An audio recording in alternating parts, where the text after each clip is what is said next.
Assalamualaikum warahmatullahi wabarakatuh. Perkenalkan, nama saya Laras dengan NPM 233510656 dari kelas 4D. Baik, di sini kami mendapatkan sebuah tugas video dari mata kuliah pemrograman berorientasi komponen, yaitu membuat sebuah video menyimak dengan materi bersumber dari YouTube channel Programmer Zaman Now dengan judul Tutorial JavaScript Modules.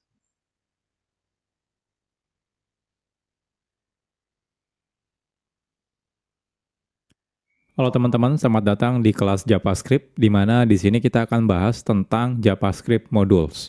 Sebelum kita mulai ke materi, kita akan kenalan dulu ya. Jadi nama saya adalah Eko Kurniawan Kanedi. Saat ini saya kerja sebagai Technical Architect di salah satu e-commerce terbesar di Indonesia. Saya sendiri sudah kerja lebih dari 10 tahun, dan biasanya di sela-sela kesibukan saya bekerja, saya biasanya menyempatkan diri berbagi konten soal programming di website Programmer Zaman Now atau di YouTube channel Programmer Zaman Now. Kalau teman-teman ingin diskusi secara langsung dengan saya, teman-teman bisa kontak saya lewat Telegram ya. Saya sering aktif di sana. Atau jangan lupa juga follow sosial medianya Programmer Zaman Now, ada di Facebook, Instagram, YouTube, dan juga ada di Telegram channel. Kalau teman-teman dari perusahaan teman-teman misalnya butuh konsultasi, entah itu mengadakan training, pelatihan, atau konsultasi, teman-teman bisa kontak lewat email pribadi saya. Oke, jadi ini materinya bukan materi JavaScript dasar, jadi pastikan sebelumnya teman-teman sudah belajar kelas-kelas yang sudah saya buat sebelumnya. Yang pertama, teman-teman harus sudah belajar dulu tentang HTTP, ya. Lalu teman-teman juga sudah belajar tentang JavaScript dasar, JavaScript Object Oriented Programming, dan yang terakhir adalah JavaScript Standard Library. Nah, ini semua sudah saya buat kelasnya, jadi pastikan teman-teman sudah tonton ya kelasnya dan pelajari kelas-kelas sebelumnya ini. Kalau teman-teman sudah selesai menyelesaikan semua kelas ini, oke. Next-nya kita akan belajar tentang JavaScript Modules. Nah, ini agendanya lumayan banyak. Nanti kita akan berkenalan dengan JavaScript modul itu apa. Nanti kita akan coba menggunakan live server. Lalu kita akan bandingkan perbedaan tanpa menggunakan modul dengan menggunakan modul, perbedaannya apa. Lalu kita akan belajar yang namanya export dan juga import, lalu alias, dan lain-lain. Banyak sekali yang akan kita bahas di materi ini. Oke, nggak usah berlama-lama ya intronya, kita akan langsung masuk ke materi.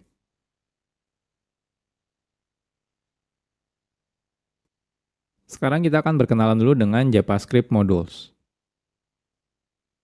Dahulu, kode program JavaScript itu biasanya dimulai dari kode yang kecil dan juga sedikit biasanya ya. Jadi saat kita membuat kode program ya, biasanya ya dimulai dari kodenya yang sedikit dulu. Jadi mungkin jarang sekali kita akan menggunakan kode JavaScript dengan ukuran yang sangat besar dalam satu halaman website. Nah, tapi ya saat ini kebutuhan web ya sudah berbeda. Jadi kalau dulu tuh mungkin kebanyakan aplikasi website itu ya sederhana gitu ya, beda seperti yang sekarang. Kalau sekarang aplikasi web itu sudah sangat kompleks. Jadi kalau teman-teman lihat contohnya aplikasi website seperti toko online gitu ya, streaming online gitu ya, itu semuanya sudah kompleks sekali ya. Jadi lumayan, artinya kebutuhannya sekarang semakin besar ya, penggunaan kode JavaScript. Apalagi dengan banyaknya framework-framework JavaScript, seperti contohnya mungkin nanti teman-teman bakal berkenalan dengan React.js atau AngularJS atau Vue.js, itu adalah framework JavaScript untuk membuat web front-end misalnya ya. Jadi otomatis kebutuhan pembuatan kode JavaScript akan semakin kompleks dan juga semakin besar kodenya. Nah, oleh karena itu, sudah seharusnya saat ini ya, itu saat kita membuat kode JavaScript, kita perlu melakukan yang namanya mekanisme split kode JavaScript atau memotong-motong si kode JavaScript ini. Sehingga tidak terlalu kompleks ya. Jadi tidak ditumpuk dalam satu file yang besar ya. Jadi kita bisa split, artinya lebih modular. Oke. Jadi inilah salah satu tujuan adanya fitur JavaScript Modules. JavaScript Modules sendiri ini adalah fitur yang lumayan modern sebenarnya ya. Jadi kalau teman-teman masih menggunakan browser versi lama, mungkin beberapa browser tidak mendukung JavaScript Modules gitu ya. Jadi JavaScript Modules ini merupakan fitur di mana kita bisa membuat modul ya, yaitu adalah kode JavaScript yang bisa digunakan ulang ya untuk kode JavaScript. Jadi biasanya kan kalau kita bikin kode JavaScript mungkin di dalam satu file ya, anggap saja file-file tersebut adalah modul ya. Jadi JavaScript Modules ini diawali sebenarnya dari teknologi yang namanya Node.js. Nah, selanjutnya banyak library yang akhirnya mengadopsi penggunaan JavaScript Module yang dilakukan di Node.js gitu ya. Nah, agar bisa berjalan di web browser tanpa menggunakan Node.js. Nah, contohnya ada library yang namanya CommonJS, ada yang library namanya AMD, ada Require.js. Itu semua mereka melakukan mekanisme seperti mengadaptasi ya modul yang biasa digunakan oleh si Node.js.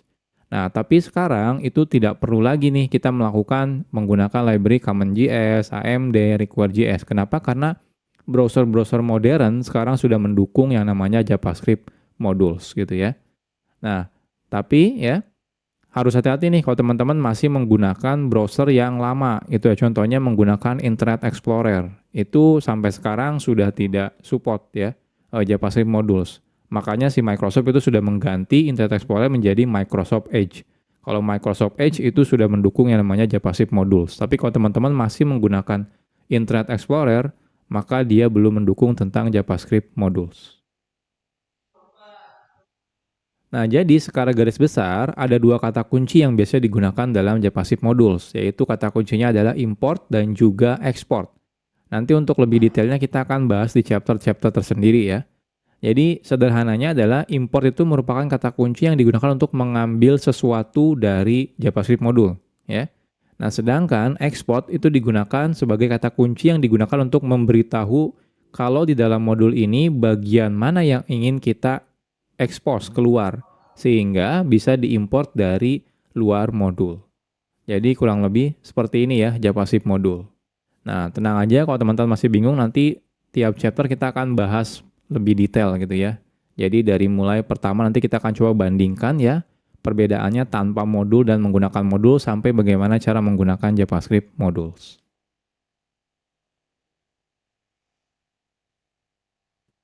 Oke, sekarang kita akan membuat project-nya terlebih dahulu ya. Sederhana aja, kita akan buat folder kosong namanya adalah belajar JavaScript modules. Oke, saya akan masuk ya. Teman-teman silakan buat folder. Saya akan menggunakan perintah terminal ya. Teman-teman kalau mau menggunakan UI juga boleh, silakan. Intinya kita buat folder. Saya akan masuk ke tempat saya biasa development. Lalu saya akan make directory namanya belajar JavaScript modules ya. Lalu kita akan masuk. Nah, silakan teman-teman buka foldernya, bisa menggunakan JetBrains WebStorm atau menggunakan Visual Studio Code. Saya akan buka menggunakan dua-duanya ya. WebStorm dan juga Visual Studio Code. Oke, ini Visual Studio Code dan ini adalah WebStorm. Ya. Jadi sekarang kita sudah selesai ya. Jadi kita sudah bikin folder kosong ya. Teman-teman boleh gunakan editor mana aja boleh, nggak ada masalah ya.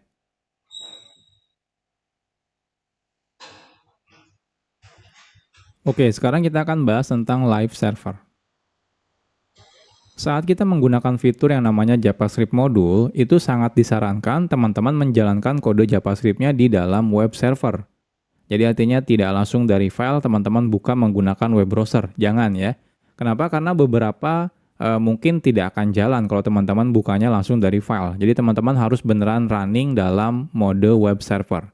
Nah, hal ini karena spesifikasi dari JavaScript module meminta secara default kode JavaScript perlu di satu domain server yang sama. Jadi kalau teman-teman misalnya membuka file HTML-nya menggunakan URL file /2/ di depannya gitu ya, maka dikhawatirkan akan terjadi error yang namanya CORS atau singkatan dari Cross Origin Resource Sharing gitu ya. Jadi pastikan teman-teman nanti menggunakan web server. Nah, di sini kita akan coba menggunakan web server ya.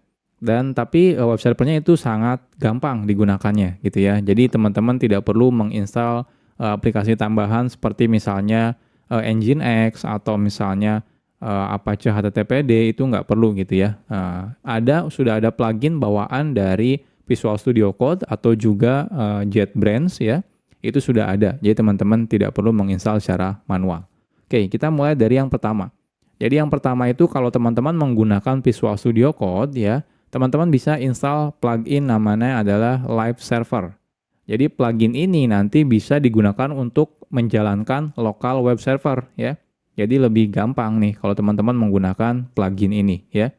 Jadi plugin live server ini bisa digunakan untuk menjalankan local web server sehingga saat teman-teman nanti mengakses kode JavaScript-nya, kita bisa menggunakan domain localhost ya. Atau misalnya 127.0.0.1. Oke, jadi ini pluginnya. Kalau teman-teman lihat di sini, silakan diinstal ya.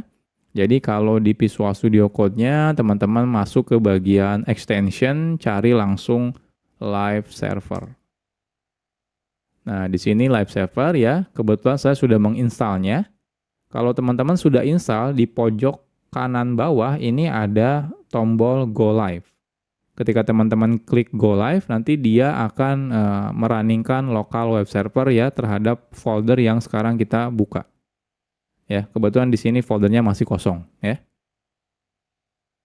Nah, selanjutnya kalau teman-teman misalnya menggunakan JetBrains ya, JetBrains IDE itu tidak perlu menginstal apa-apa lagi. Di dalam JetBrains IDE seperti IntelliJ IDEA, WebStorm gitu ya, PHP Storm, Golang itu ya, itu semuanya sudah ada local web server. Jadi teman-teman tidak perlu menginstal plugin tambahan. Oke, jadi gimana caranya? Oke. Jadi sekarang saya akan coba buat file HTML di sini ya. File HTML-nya isinya misalnya index. Jadi index HTML. Di sini misalnya belajar JavaScript modules. Oke, saya perbesar. Nah, seperti ini ya. Saya save. Nah, di Visual Studio Code juga sudah ada nih index.html. Ini saya perbesar dulu. Oke. Setelah ini teman-teman kalau di Visual Studio Code dulu ya, kita klik yang tombol Go Live ini. Ketika saya klik, nah lihat dia otomatis membuka browser. Browsernya ini langsung buka 127.0.0.1 di portnya 5500. Ini udah otomatis jalan menggunakan local web server ya. Nah, bahkan dia bisa auto reload. Jadi kalau teman-teman di sini edit gitu ya, saya tambahkan H1 misalnya, belajar JavaScript module, saya save ya. Nah, lihat dia langsung reload, berubah ya. Perubahannya langsung kelihatan di sini. Jadi ini enaknya kalau menggunakan live server. Nah, kalau teman-teman menggunakan WebStorm, itu ketika teman-teman buka file HTML, nah di pojok kanan atas di sini ada tombol untuk menjalankan dalam mode live server. Jadi cukup klik misalnya Google Chrome ya. Ketika saya klik Google Chrome di sini, nah dia akan buka Google Chrome. Agak berbeda. Contohnya di sini hostnya menggunakan localhost, portnya 63342, mungkin berbeda ya. Dia biasanya random, beda seperti yang di Visual Studio Code, dia portnya 5500. Kalau yang di JetBrains dia random biasanya. Lalu di sini diikuti dengan nama foldernya biasanya. Kalau di sini enggak, ya enggak ada nama foldernya. Tapi kalau di sini ada nama foldernya. Tapi dia tetap ada hot reload-nya ya. Jadi kalau teman-teman ubah, di sini saya ubah 2 baris, saya save, saya buka browser, nah lihat, dia otomatis hot reload ya. Jadi langsung ke reload seperti ini ya. Jadi ini mulai sekarang, jadi saya tidak akan menjelaskan lagi ya. Jadi saya pastikan kalau teman-teman nanti menggunakan, belajarnya ya di JavaScript modul ini, pastikan selalu menggunakan local web server. Jadi saya ajarkan live server, kenapa? Karena ini yang paling mudah. Teman-teman tidak perlu menginstal aplikasi tambahan.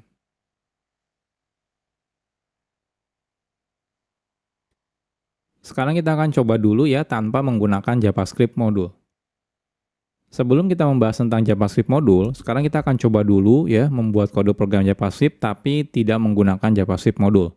Nah, saat kita membuat file JavaScript, lalu kita load file JavaScript tersebut ya, menggunakan HTML contohnya, secara default kode JavaScript tersebut bisa langsung diakses. Baik itu misalnya di dalamnya ada variabel atau function atau class, itu secara default bisa langsung diakses ketika kita include ya ke dalam si HTML menggunakan script source misalnya seperti itu. Oke. Misal saja kita punya kode JavaScript seperti ini. Jadi kita punya namanya library.js. Isinya ada 2 function, say hello dan say goodbye. Oke, kita akan coba. Jadi di sini saya akan buat satu folder ya. Nama foldernya adalah scripts. Nah, di sini kita akan buat JavaScript file namanya library. Jadi kita akan buat function yang namanya say hello, name,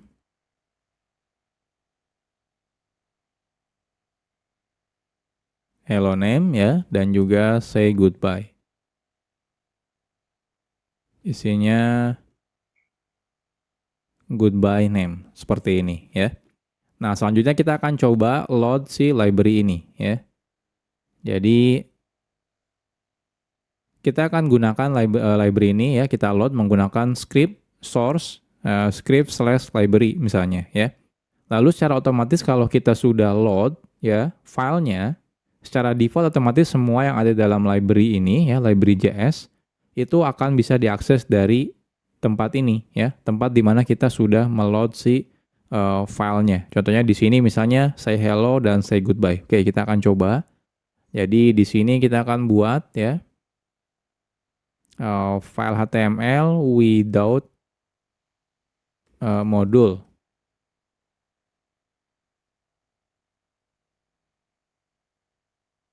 Oke, jadi di sini kita buat dulu script, source-nya kita ambil scripts/library.js ya. Lalu di sini kita say hello, misalnya echo, say goodbye, echo, seperti ini ya. Nah, kita lihat apa yang terjadi. Inspect. Nah, hasilnya di konsol kelihatan nih. Saya perbesar dulu. Nah, lihat ya. Ada hello echo dan goodbye echo. Artinya apa? Artinya secara default saat kita load ya sebuah sebuah file JavaScript itu otomatis bisa langsung digunakan apapun yang ada di dalam kode JavaScript ini.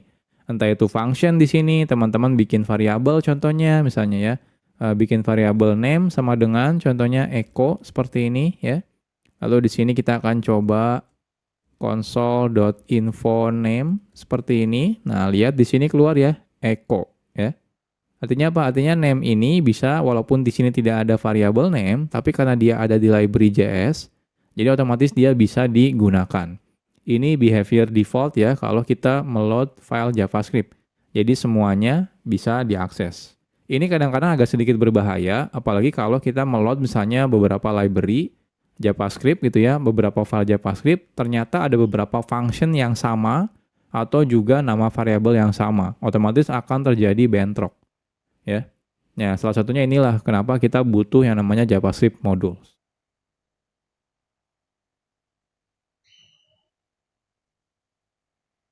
Oke, jadi kalau nanti teman-teman menggunakan modul ya, jadi kalau teman-teman menggunakan modul ya, jikalau kita menggunakan modul, kita bisa secara selektif namanya. Jadi milih-milih gitu ya. Jadi bagian kode mana yang akan diekspos keluar. Kalau tadi tanpa menggunakan modul, teman-teman langsung include menggunakan source JavaScript biasa, itu semuanya yang ada di dalam file JavaScript tersebut otomatis diekspos gitu ya. Nah, ini agak sedikit berbahaya. Tapi kalau nanti teman-teman menggunakan modul, teman-teman bisa pilih bagian mana, function mana, variabel mana, kelas mana yang ingin diekspos keluar. Karena mungkin beberapa variabel tidak mau diekspos keluar misalnya, seperti itu ya. Nah, secara default, kode yang kita buat menggunakan JavaScript modul tidak bisa digunakan dari luar file atau dari luar modul, kecuali memang kita meminta untuk mengeksposnya keluar. Jadi kalau yang JavaScript biasa itu ya, by default semuanya diekspos. Nah, kebalikannya dengan JavaScript modul. Kalau JavaScript modul, semuanya justru tidak diekspos. Jadi ketika kita pengen mengekspos, justru kita harus menyebutkan mana yang ingin diekspos keluar.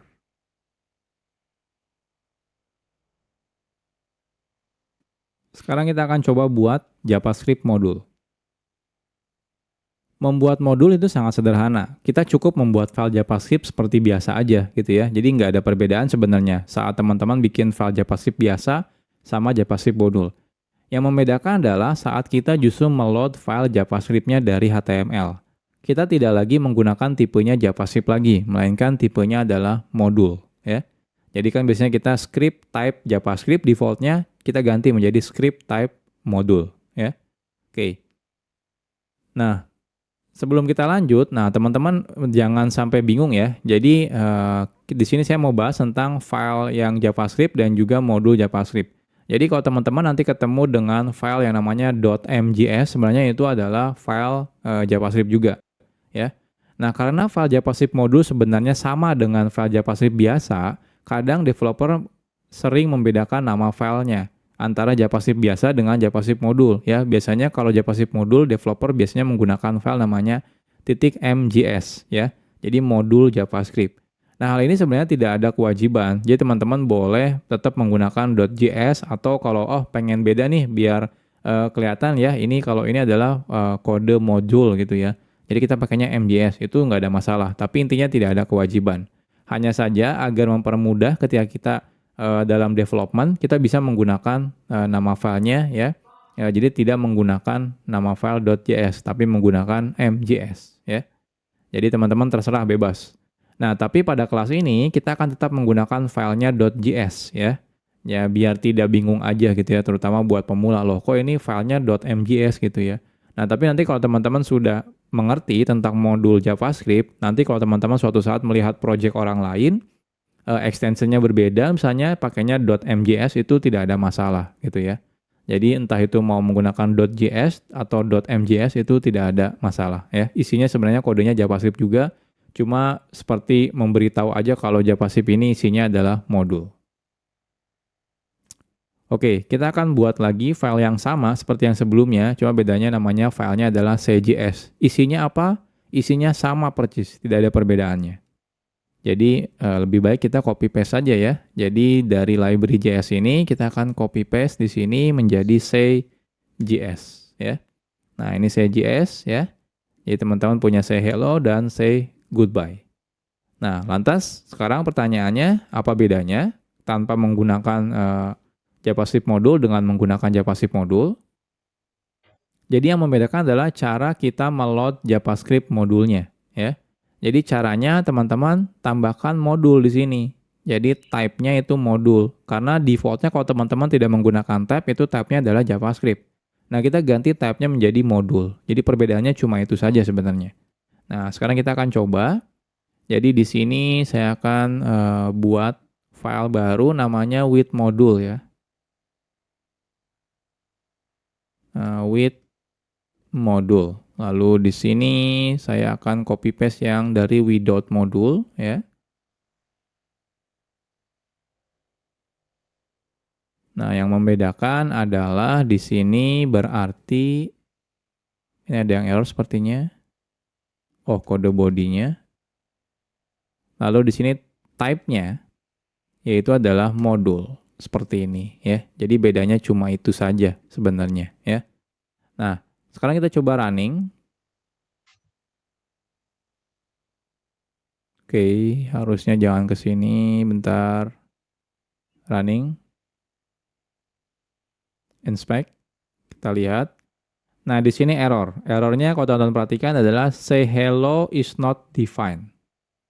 Jadi ketika kita manggil say hello, ternyata loh kok di sini dibilang tidak didefinisikan. Jadi artinya apa? Artinya say hello itu tidak ada loh.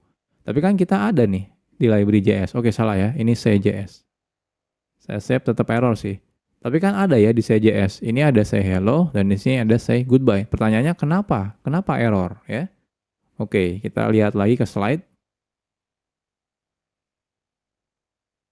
Jadi nanti teman-teman pasti bakal mengalami seperti ini ya. Jadi hasilnya adalah JavaScript modulnya pasti error nih ketika teman-teman manggil say hello. Pertanyaannya kenapa bisa error? Jadi secara default, di awal-awal tadi sudah saya jelaskan sebenarnya. Saat kita menggunakan fitur JavaScript modul, semua kode yang ada dalam JavaScript modul, entah itu function, variabel, kelas, dan yang lain-lain, tidak diekspos keluar modul tersebut. Artinya tidak bisa digunakan dari luar modul. Jadi cuma bisa di dalam file itu saja atau modul itu saja. Nah, kalau kita ingin mengekspos folder tersebut ya, jadi teman-teman misalnya, oh saya pengen deh yang function say hello sama say goodbye pengen diekspos keluar. Nah, kita harus memberitahunya secara eksplisit. Jadi caranya adalah menggunakan kata kunci export yang akan kita bahas di chapter selanjutnya.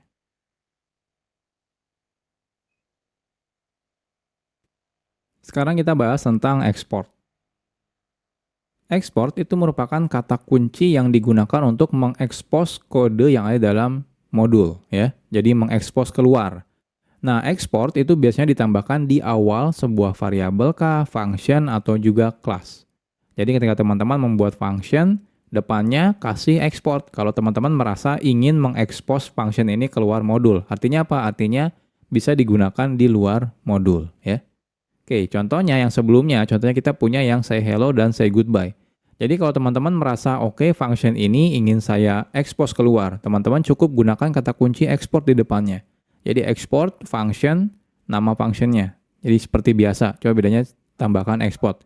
Nah, defaultnya kalau teman-teman tidak tambahkan export, maka dia tidak diekspos keluar. Ya, makanya di awal tadi kita ketika manggil say hello itu error. Kenapa? Ya karena tidak diekspos keluar. Oke, sekarang kita akan coba expose ya. Jadi yang say hello-nya ini kita akan coba tambahkan export. Ya. Lalu say goodbye-nya kita tambahkan export juga. Artinya yang say hello dan say goodbye sudah diekspor ya. Jadi sudah diekspos keluar. Nah, di sini harapannya adalah say hello dan say goodbye-nya itu jalan. Nah, kita coba refresh.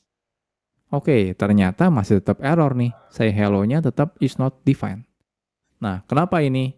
Padahal kita sudah export ya. Harusnya kalau error ya harusnya di sini nih yang error karena name-nya belum didefinisikan. Tapi say hello dan say goodbye harusnya sudah diekspor ya. Ini kan sudah diekspor, ini sudah diekspor. Cuma kalau ini tidak diekspor. Oke. Kenapa ini bermasalah? Masih tetap bermasalah. Kita akan bahas di chapter selanjutnya.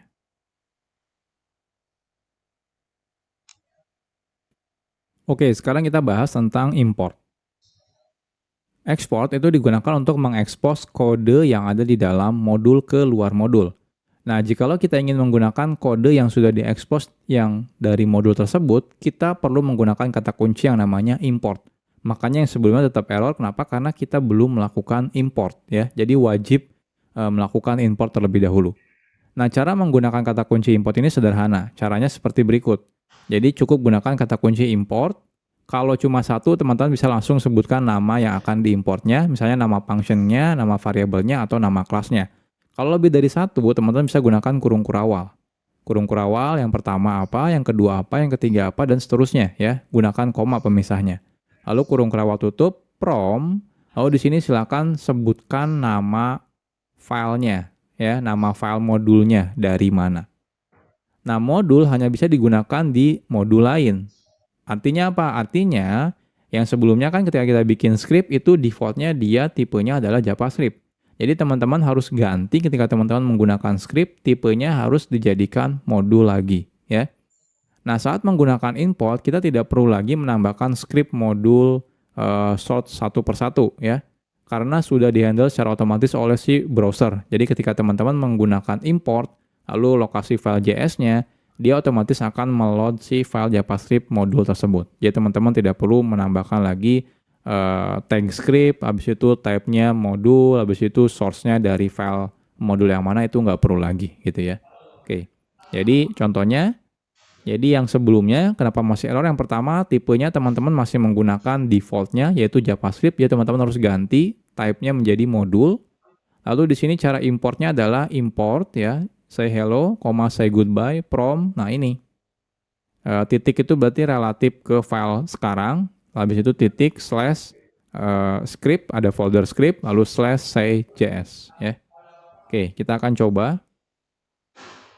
Jadi di sini ini type-nya kan default-nya kalau teman-teman tidak definisikan type-nya JavaScript. Nah, kita ganti menjadi modul lagi. Harus sama gitu ya. Nah, selanjutnya ini kalau saya save. Nah, lihat di sini masih tetap error. Kenapa? Karena say hello-nya belum kita import. Jadi teman-teman harus gunakan import ya. Lalu di sini say hello, say goodbye, lalu from. Nah, from-nya dari mana? From-nya harus menggunakan nggak boleh langsung gini ya. Script say js. Nah, kalau seperti ini error ya. Errornya apa? Diberitahu kalau misalnya mau menggunakan modul itu harus relatif reference ya. Jadi seperti pakai slash atau titik slash ya, atau titik-titik slash seperti ini. Jadi kalau saya pengen dari file tempat file HTML saya lalu masuk ke dalam folder jadi titik slash seperti ini ya. Ini saya save. Nah, lihat sukses ya. Nah, cuma info name-nya ini nggak keluar. Kenapa nggak keluar di sini? Karena tidak saya expose di sini ya. Tidak saya expose di say.js-nya. Selain itu juga di sini tidak saya import ya. Jadi kalau di sini teman-teman paksa import name seperti ini akan error gitu ya. Jadi kita melakukan request name tapi ternyata dia tidak diekspor dari modulnya seperti ini ya.